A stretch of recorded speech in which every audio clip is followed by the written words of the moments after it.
আসসালামু আলাইকুম।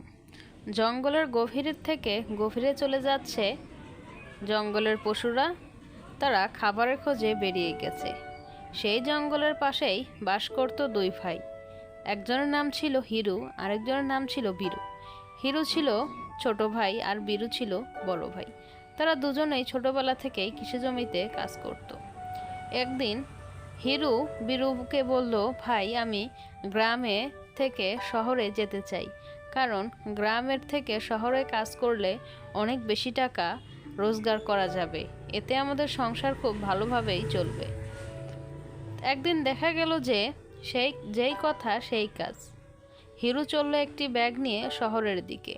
তার মনে অনেক বড় ইচ্ছা, সে অনেক বড় বিজনেসম্যান হবে। আর দেখতে দেখতে সে একটি বড় রেস্টুরেন্ট দিয়ে ফেলল। আর সেখানে সবসময় মানুষজনের ভিড় লেগেই থাকতো। শহরের ছেলে মেয়েরা এখানে খাবার খেতে আসতো। এরপর থেকে হিরুকে আর পিছনে ফিরে তাকাতে হয়নি। গ্রামে করেছে অনেক বড় বাড়ি, দালান কোঠা, ক্ষেত খামার, আরও অনেক কিছু। আর অন্যদিকে বড় ভাই বীরু তার মাথার ঘাম পায়ে ফেলে সে তার ফসলের জমিতে চাষ করেই যাচ্ছে, তবুও কোনো উন্নতি করতে পারছে না। তার স্ত্রীর নাম ছিল নীলিমা। সে ছিল খুবই শান্ত প্রকৃতির। সে এতটুকু খাবারকেই অনেক শুকরিয়া আদায় করত। কিন্তু একবার গ্রামে অনেক ঝড় বৃষ্টি হলো। বর্ষাতে সকল নদী নালা ডুবে গেল। আর ফসলের জমিগুলো তো এর আগেই ডুবে গেছিল এই বর্ষার পানিতে। তাদের সংসারে অভাব নেমে একটু পরে দেখলাম যে বীরুর স্ত্রী নীলিমা মুখটি ভারাক্রান্ত করে বীরুর দিকে আসছে, হয়তো কিছু বলবে। আর তার মনে ছিল অনেক ক্ষোভ। একটু পরেই বলল যে, তুমি তো দেখতেই পাচ্ছ চারদিকে বর্ষার পানিতে সব কিছু ডুবে গেছে, আমাদের ফসল জমিগুলোও ডুবে গেছে। আমাদের তো এখন থেকে হয়তো না খেয়ে থাকতে হবে, কারণ ঘরে কোনো চাউল ডাউল ও কোনো খাবারের কোনো জিনিসপত্র নেই। দেখো তুমি কোনো ব্যবস্থা করতে পারো কি না। এরপরেই বীরু বলে উঠল যে, হয়তো এখন থেকে আমাদের অল্প অল্পই খেতে হবে, কারণ ফসলি জমি ডুবে গেছে। আর হ্যাঁ, আমি আমার ভাই হিরুর কাছে যাচ্ছি, দেখি ওর থেকে কোনো সাহায্য পাই কি না। ও যদি কিছু সাহায্য করে তাহলে কিছুদিন খুব ভালোভাবেই চলতে পারবো। এই বলেই বীরু চলল তার ভাইয়ের কাছে। কিন্তু তার মনে কেমন যেন একটু সংকোচ বোধ হচ্ছিল। সে বড় হয়ে ছোটর কাছে কিছু খাবার ও টাকা চাইতে যাবে, এই নিয়ে তার সংকোচের আর শেষ নেই। সে পথিমধ্যে বৃষ্টিতে ভিজে ভিজে বলছিল, আমি তাকে গিয়ে কি বলবো, আমি গিয়ে কিভাবে বলবো যে আমাকে কিছু খাবার দাও। তাই সে ভাবছে যে কিভাবে সে হিরুকে বলবে। তার রাস্তা যেন ফুরাচ্ছেই না, তার ভাবনায় তার পা যেন উঠছেই না। কিছুক্ষণ পর সে হিরুদের বাড়ি পৌঁছে গেল আর জোরে জোরে বলতে লাগলো, হিরু, হিরু, হিরু, তুমি কি বাড়িতে আসো? যদি বাড়িতে থাকো তাহলে বাহিরে এসেও আমার সাথে কথা বলো। এরপর হিরু তৎক্ষণাৎই বাহিরে দেখতে পেল তার বড় ভাই বীরু দাঁড়িয়ে আছে। সে তাকে নেওয়ার জন্য বাইরে আসলো। এরপরই হিরু তার বড় ভাই বীরুকে বলল, ভাই তুমি এই ঝড় বৃষ্টির মধ্য দিয়ে এখানে কেন এসেছো? আর এসেছো যতক্ষণ, তুমি ঘরের ভিতরে চলো, তো ঘরে গিয়ে দুজনে কথা বলি। এরপর দেখলাম যে হিরু তার স্ত্রীকে বলছে, বীরু ভাইয়া এসেছে, তার জন্য কিছু খাবার নিয়ে আসো। এরপর হিরু তার কথাগুলো বলতে লাগে যে, আমার রেস্টুরেন্টের ব্যবসাটা আর আগের মতো নেই, এখন আর এটি ভালোভাবে চলছে না, কিভাবে যে কি করি আমি অনেক চিন্তায় আছি। তো তুমি কেন এসেছে বলো। তখনই একটু ভারাক্রান্তে মনে বলে উঠল বীরু, না, আমি এখান দিয়ে যাচ্ছিলাম, তাই তোমার সাথে একটু দেখা করে গেলাম। হয়তো বীরুর মনে মনে বলতে ইচ্ছে করছে যে আমার কিছু টাকার প্রয়োজন, তবুও সে বলল না, না বলেই উঠে চলে আসতে লাগলো। সে অনেক কষ্ট করে চোখের পানিটি তার ছোট ভাইয়ের কাছ থেকে লুকিয়ে নিল।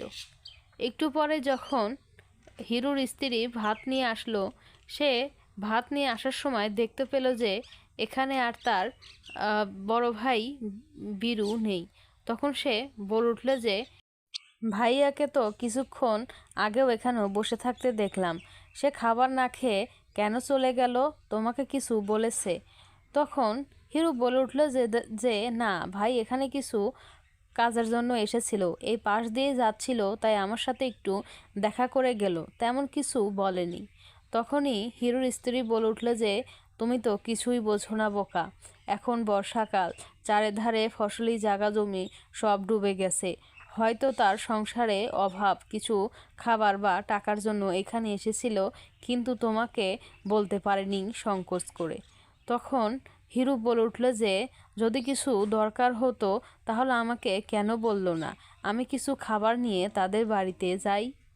একটু পরে দেখতে পেলাম যে বীরু আবারও সেই খালি হাতে বাড়ির দিকে এগিয়ে আসছে।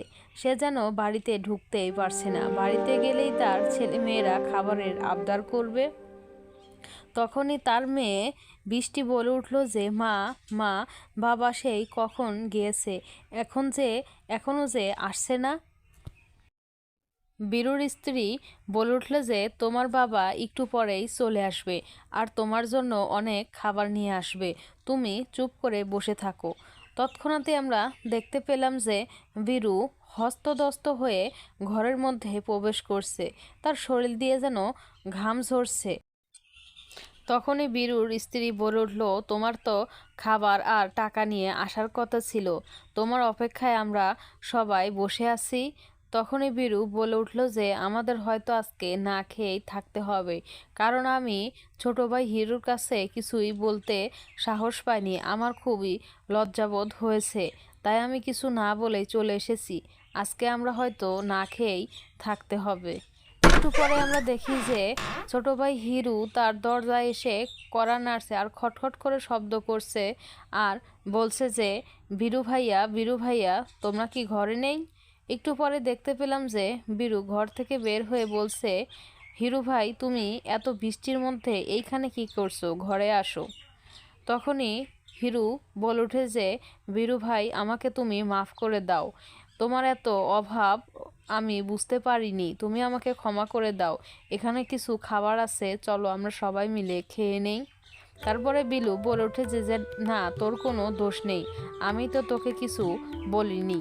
তারপরেই হিরু বলে যে এখন থেকে আমি আর শহরে যাব না, আমরা এখানেই দুইজনেই চাষাবাদ করব, ভালো ব্যবসা করব আর দুইজনেই খুব ভালোভাবে সংসার চালাবো, যা হবে আমরা একসাথে সব কিছুর মোকাবেলা করব, চলো এবার খেয়ে নিই। তারপর দুই ভাই আপন মনে কিছু মিষ্টি খেতে লাগে। এরপরে বর্ষার পানি নেমে যায়, চারধারের মাঠঘাট শুকিয়ে যেতে লাগে। তারপর তারা বুদ্ধি করে যে জমিতে এবার ফসল চাষ করবে, তাই তারা ঘুরে ঘুরে তাদের ফসলি জমিগুলো দেখতে থাকে। আর দেখতে দেখতে সেই সময় চলে আসে, আমরা দেখতে পাই যে দুই ভাই খুব ভালো করে ধানের জমিকে নিড়ানি দিচ্ছে এবং তা আগাছা পরিষ্কার করছে, আর তাদের ছেলে মেয়েরা গাছের নিচে আপন মনে খেলা করছে। এই গল্প থেকে আমরা শিক্ষা পাই যে ভাই ভাই হয়। তো অবশ্যই একটি সাবস্ক্রাইব করে আমাদের পাশে থাকবেন লাবণী অফিসিয়াল।